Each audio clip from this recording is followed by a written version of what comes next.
नमस्कार दोस्तों।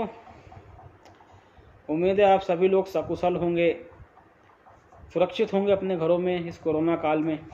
ठीक है। अभी मोदी सरकार ने कुछ नियम बनाए हैं। आपका जो सोशल मीडिया है, व्हाट्सएप है, फेसबुक है, इंस्टाग्राम है, ट्विटर है, ठीक है, इन चीज़ों को लेकर गवर्नमेंट ऑफ इंडिया ने कुछ रूल्स रेगुलेशन जारी किए हैं। इंफॉर्मेशन टेक्नोलॉजी रूल 2021, तो इसका बहुत विरोध किया जा रहा है और इसका विरोध जितने भी सोशल मीडिया प्लेटफॉर्म हैं उनके जो मालिक हैं वो कर रहे हैं। तो इस पे कई लोगों को बहुत बड़ा कन्फ्यूज़न है। और फिर इंडिया में तो प्रॉब्लम ये भी है कि लोग किसी चीज़ की सच्चाई को जानते नहीं हैं। कोई किसी के पक्ष में बोलना शुरू कर देता है, कोई किसी के विपक्ष में बोलना शुरू कर देता है। तो एक्चुअली में क्या है कि जो मोदी सरकार ने नियम बनाया है अभी सोशल मीडिया को मॉनिटरिंग करने के लिए, ये नियम समझ लीजिए क्या है, और समझने के बाद आप खुद डिसाइड कीजिए कि इन नियमों में क्या बुराई है, क्या अच्छाई है। देखिए, इन नियमों में अब नए रूल ये आ चुके हैं। ये सोशल मीडिया तो आप यूज़ कीजिए, कोई उसमें प्रॉब्लम नहीं है, उसमें कोई पाबंदी नहीं है, कोई भी सोशल मीडिया प्लेटफॉर्म बंद नहीं होगा, ठीक है। लेकिन उसमें जो रूल जोड़े गए हैं वो ये हैं कि जितने भी सोशल मीडिया प्लेटफॉर्म हैं, जितने भी आपके सोशल मीडिया के एप्लीकेशन वगैरह हैं, उनको अब अपना एक क्या कहते हैं, एक व्यक्ति अपॉइंट करना पड़ेगा हर स्टेट में, ठीक है, जो कि सोशल मीडिया में अगर कोई भी आपत्तिजनक पोस्ट आती है तो उस आपत्तिजनक पोस्ट की जांच कर सके और ये पता लगा सके कि आपत्तिजनक पोस्ट किसने करी थी, ठीक है। तो इस तरह से कई गाइडलाइन बनाई है गवर्नमेंट ऑफ इंडिया ने, जिसमें कि एक गाइडलाइन ये है कि उनको हर जगह कुछ ऐसे लोग, मतलब हर ज़िले में, हर राज्य में कुछ ऐसे लोग अपॉइंट करने पड़ेंगे कि अगर उस राज्य से कोई ऐसी पोस्ट की जाती है जो नफ़रत फैला रही है या फिर जिसमें ऐसी इन्फॉर्मेशन जिससे देश की स्थितियां बिगड़ सकती हैं, ठीक है, तो उस व्यक्ति को तुरंत गिरफ्तार कर लिया जाएगा, ठीक। उसके अलावा हम आए दिन देखते हैं कई बार फ़ोटोशॉप करके कई ऐसी चीज़ डाल दी जाती है जो गलत रहती है, और कई लोग इसको अभिव्यक्ति की आज़ादी का नाम देते हैं। फ़ोटोशॉप करके आप कोई मैसेज देना चाहते हैं, अच्छी बात है, लेकिन किसी को बदनाम करना, पर्सनल किसी पे वो करना, ये चीज़ें सही नहीं है, ठीक है। इवन कई बार फिल्म स्टारों के फ़ोटो से फ़ोटोशॉप किया जाता है, किसी इंसान का चेहरा किसी जानवर से जोड़ दिया जाता है, ये सही चीज़ें नहीं हैं। इन चीज़ों पर भी रूल्स बनाए गए हैं, ठीक। तो इस तरह की जो नियम बनाए गए हैं, ये कहीं से भी अभिव्यक्ति की आज़ादी को वायलेट नहीं करते हैं। अभिव्यक्ति की आज़ादी का अर्थ ये नहीं है कि हम देश विरोधी गतिविधि में शामिल हों, हम कोई व्यक्ति है जो उसकी पर्सनल लाइफ में इंटरफेयर करें, उसका फ़ोटो डालें, उस पर कमेंट करें, गलत खबरें फैलाएं, नफ़रत वाली खबरें फैलाएं, ठीक है। तो ये जो नियम बनाए गए हैं इनमें कोई प्रॉब्लम नहीं है, नियम बिल्कुल सही हैं और ये नियम होने चाहिए। अब ट्विटर, व्हाट्सएप, फेसबुक, जो भी ये जो आपके सोशल मीडिया जो ये कंपनियां हैं जो इसको हैंडल कर रही हैं, इनको प्रॉब्लम इन चीज़ों से है कि ये जो रूल हैं गलत है। तो सीधी सी बात है, ये रूल इनको गलत इसलिए लग रहा है क्योंकि आपने अक्सर देखा होगा कि चाहे फेसबुक हो, चाहे या व्हाट्सएप हो या फिर ट्विटर हो, इसमें अक्सर एक चीज़ देखने को मिलती है कि जो ये जितने भी आपके एप्लीकेशन चल रहे हैं, इनमें ये लोग किसी ना किसी एक धर्म का पक्ष लेते हैं। वो किस धर्म का पक्ष लेते हैं मुझे बताने की ज़रूरत नहीं है, आप जानते हैं अच्छे से, ठीक। और कई ऐसी गंदी चीज़ें चल रही हैं जिसको अगर आप रिपोर्ट भी करते हैं तो वो रिपोर्ट जो होती है वो लोग उसको एक्सेप्ट नहीं करते और आपको ही मैसेज डाल देते हैं कि this post does not violate our community guideline. आपको पता ही गलत पोस्ट करी उसने, लेकिन वो ऐसा नहीं करेंगे। वहीं दूसरी तरफ आप कोई पोस्ट करते हैं जो जिसमें कुछ भी गलत नहीं होता, तब भी ये लोग उसको ब्लॉक कर देते हैं। मतलब सीधी सी बात है, एक लॉबी वर्क कर रही है जिसने खुद ही तय कर लिया है कि क्या सही है, क्या गलत है, किसको ब्लॉक करना है, किसको अनब्लॉक करना है। तो मोदी सरकार जो है इसी लॉबी को कंट्रोल करना चाहती है। तो सरकार कहीं भी गलत नहीं है, ठीक। ठीक है, आपने कई बार सिमिलर पोस्ट देखी होगी, लेकिन एक पोस्ट को आपने ब्लॉक देखा होगा और एक पोस्ट को अनब्लॉक देखा होगा, तो आप हैरान रह जाते हो कि ये पोस्ट बराबर है, फिर इसको ब्लॉक क्यों किया, इसको ब्लॉक क्यों नहीं किया। कई बार आपके साथ भी ऐसा हुआ होगा। ठीक, उसके अलावा अगर हम इंडिया की बात करें तो कई ऐसी पोस्ट हम आए दिन देखते हैं जो हमारे भारत की मूल संस्कृति के खिलाफ रहती हैं।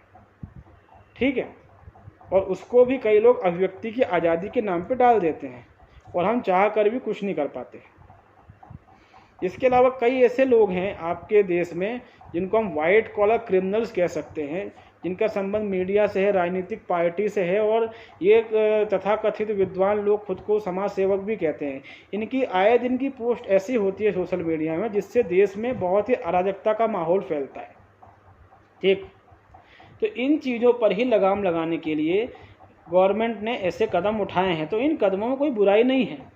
अब इन चीज़ों का विरोध वही व्यक्ति कर रहा है जो इस तरह की गतिविधियों में लिप्त है, जो ऐसी पोस्ट डालता है जिससे समाज में अराजकता फैले, नफरत फैले, वही लोग इन चीज़ों का विरोध कर रहे हैं। अदरवाइज इन चीज़ों का विरोध करने जैसा इसमें कुछ भी नहीं है। हमने कई बार सोशल मीडिया में देखा, हमारे देश में एक लॉबी है जिसका नाम है कम्युनिस्ट, वामपंथी। ये लोग कई बार हिंदू धर्म के बारे में टिप्पणी करते हैं क्योंकि इनके निशाने पे हिंदू धर्म ही होता है। हिंदू के अलावा कोई भी धर्म इनके निशाने पर कभी नहीं रहता। क्यों? क्योंकि इनका मोटिव है हिंदुओं को ख़त्म करना, क्योंकि हिंदू हमारे देश में बहुसंख्यक है। ये कभी हिंदुओं दूसरे धर्म के खिलाफ नहीं बोलेंगे। ठीक है, इनकी सोच इसी से पता चलती है कि दिवाली में ये कहते हैं कि पटाखे फोड़ने से हमारे जो जानवर हैं उनको तकलीफ़ होती है। चलो अच्छी बात है भाई, नहीं फोड़ने चाहिए, लेकिन बकरीद में वही जानवर काट के ये लोग खा जाते हैं। ठीक है, तब शायद जानवर को तकलीफ़ नहीं होती, उसका खून बहाते हैं, उसका चमड़ा उधेड़ते हैं, उसका मांस निकालते हैं, उसको पकाते और खाते हैं। ठीक है, बकरीद में गाय भी कई जगह कट जाती है, भैंसा भी कटता है, बकरा तो बेचारा कटता ही कटता है, ऊँट भी कट जाता है, ये लोग खाते हैं, चाव से खाते हैं। ठीक है, यूपी में टुंडे कबाब, जो भैंस का पाड़ा होता है, उसका मांस बहुत ज़्यादा बिकता है, मतलब ऊँट भी काटा जाता है, तब जानवर को तकलीफ़ नहीं होती। ये डबल स्टैंडर्ड होता है दोस्तों। तो इस तरह की जो ये पोस्टें हैं उन पर लगाम लगाना ज़रूरी है कि मोदी सरकार ने कुछ भी गलत नहीं किया। आपकी JNU के महिला प्रोफेसर है अरुंधति रॉय, पता नहीं क्या नाम है उसका, उसने एक बार डाल दिया था सोशल मीडिया में कि इंडियन आर्मी इज रेपिस्ट, भारतीय सेना बलात्कारी है। अब मुझे बताइए ये पोस्ट में क्या सही है? इस पे तो देशद्रोह केस बनना ही चाहिए। तो ऐसी बहुत सारी बातें हैं। तो ये जो सोशल मीडिया प्लेटफॉर्म जो हैं ये विरोध इसीलिए कर रहे हैं कि इनका धंधा इससे चल रहा है। आप सोशल मीडिया में कई ऐसे पेज देखेंगे जो बड़े अराजकता भरे हैं, जिस पे कि लाखों मेंबर्स हैं।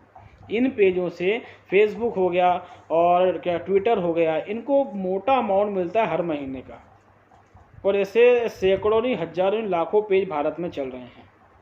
तो इससे होगा क्या? इससे ये होगा कि ये जितने भी फेसबुक ट्विटर वगैरह हैं इनका धंधा चौपट हो जाएगा, क्योंकि इनका धंधा ही नफरत से चल रहा है। ठीक है, तो इनका धंधा जो है वो चौपट हो जाएगा। आप फेसबुक में कई बार अच्छी पोस्ट डालते हैं मगर वो भी क्या होता है, ब्लॉक कर दी जाती है। उसी फेसबुक में पॉर्न वेबसाइट भी चल रही है, आपने देखा होगा, आप सर्च करेंगे तो दिख जाएगा। उसमें जो है क्या कहते हैं एक मतलब जो वेश्यावृत्ति होती है इसका काम भी उसमें चल रहा है। कई ऐसे पेजेस या ग्रुप बने हुए हैं मगर वो आज तक ब्लॉक नहीं हुए। कई ऐसे पेजेस, ग्रुप या आईडीज़ मिल जाएंगी जिसमें कि बहुत ही गंदी और अश्लील तस्वीरें रोज़ डाली जाती हैं, वो आज तक ब्लॉक नहीं हुई। मैं अपने एक पोस्ट की बात करूं, मैंने एक छोटे बच्चे का पोस्ट डाला था। वो बच्चा मुश्किल से 1 साल का भी नहीं था, वो पूरे मतलब छोटा बच्चा, सीधी सी बात है, बिना कपड़े का था वो बच्चा। तो उस पोस्ट को फेसबुक ने ये कहते ब्लॉक कर दिया कि ये अश्लील है, ऑप्शन। वहीं उसी फेसबुक में कई ऐसी पोस्ट हैं, सनी लियोन की हो गई और बहुत सी फिल्मी हीरोइनें या फिर जिनको पॉर्न स्टार, जिन्होंने बिल्कुल भी कपड़े नहीं पहने, ऐसी गंदी गंदी पोस्ट है जिनके ऊपर के अंग पूरे दिख रहे हैं, नीचे के भी दिख रहे हैं, मगर उसको फेसबुक ने ब्लॉक नहीं किया। तो ये बहुत हैरानी की बात है। तो इस तरह का डिस्क्रिमिनेशन भी गलत है। सेकेंड थिंग, इस तरह की चीज़ें ना हो इसलिए भारत सरकार ने नियम बनाए हैं, ये नियम बिल्कुल सही हैं, लेकिन इनका विरोध वही लोग कर रहे हैं जिनका उद्देश्य ही है सोसाइटी को गंदा करना। तो वो तो विरोध करेंगे ही, उनका धंधा चौपट हो रहा है। एक और चीज़ मैं आपको बताऊँ, एक घटना बताना चाहूँगा कि एक लड़की का एक केस हुआ है, जिसमें कि ये हुआ कि उस लड़की के मतलब उसका चेहरा इस्तेमाल करते हुए बहुत ही गंदी गंदी फ़ोटो उसके चेहरे के साथ सोशल मीडिया में पूरा वायरल कर दी गई। उस लड़की ने जब ये देखा तो अब उसको ये समझ में नहीं आया कि किसने किया ये। तो उसकी जब फॉरेंसिक लैब में जांच के लिए फ़ोटो भेजे गए तो उसमें ये निकल गया है कि फ़ोटोशॉप से किया गया है। अब इसमें साइबर क्राइम पुलिस के पास गए तो साइबर क्राइम पुलिस ने कहा कि सर ये जो चीज़ें हैं ना, ये हम मतलब पता लगा ही नहीं सकते कि ये कौन कर रहा है, क्योंकि इसमें इनकी प्राइवेसी पॉलिसी इतनी खतरनाक है, चाहे सोशल मीडिया फेसबुक हो व्हाट्सएप हो, कि हम इसमें कुछ कर ही नहीं सकते। हाँ, अगर इनकी प्राइवेसी पॉलिसी में थोड़ी लगाम लगा दी जाए तो हमें सब मालूम पड़ जाएगा कि किसने किया और कहाँ से किया। लेकिन इन लोगों ने ऐसी पॉलिसीज़ बना के रखी कि हम उस आरोपी तक नहीं पहुँच सकते। ये इतना आसान नहीं होता, ये लगभग असंभव है सर। तो इन्हीं चीज़ों को तो रोकने के लिए गवर्नमेंट ने ये नियम बनाए हैं, तो इन नियमों में कोई प्रॉब्लम नहीं है। मुझे बताइए क्या प्रॉब्लम है? सरकार चाहती है कोई भी ऐसी चीज़ें पोस्ट ना करें जिससे सांप्रदायिक तनाव बढ़े, जिससे किसी व्यक्ति के ऊपर आप लांछन लगाएं झूठा, किसी की गरिमा को ठेस पहुंचाए, देश विरोधी काम आप करें, बस सरकार ये चाहती है। तो ये नियम कोई इसमें कुछ भी गलत नहीं है, लेकिन क्योंकि सोशल मीडिया जो आज इतना बड़ा प्लेटफॉर्म बन चुका है, उसकी कमाई इन्हीं चीज़ों से हो रही है और यही कारण है कि वो इनका विरोध कर रहा है। ठीक है, बाकी इसमें और क्या सही है क्या गलत है, इसकी जानकारी के लिए आप इंफॉर्मेशन टेक्नोलॉजी एक्ट 2021 जो रूल है, इंफॉर्मेशन टेक्नोलॉजी रूल 2021, उसको पढ़ सकते हैं। इसमें और कुछ भी ऐसा नहीं है, और जो कुछ भी हो मैंने बता दिया है। ठीक है, तो इन नियमों में कोई प्रॉब्लम नहीं है फ्रेंड्स। ये जो बवाल किया जा रहा है ये सिर्फ चंद लोग करवा रहे हैं जो उनके पीछे हैं, क्योंकि उनकी दुकानें इससे चलती हैं। ठीक है, तो इन चीज़ों को लेकर गलतफहमी ना पालें, और हो सके तो इस वीडियो को ज़रूर शेयर करें और लोगों को जागरूक करें। Thank you.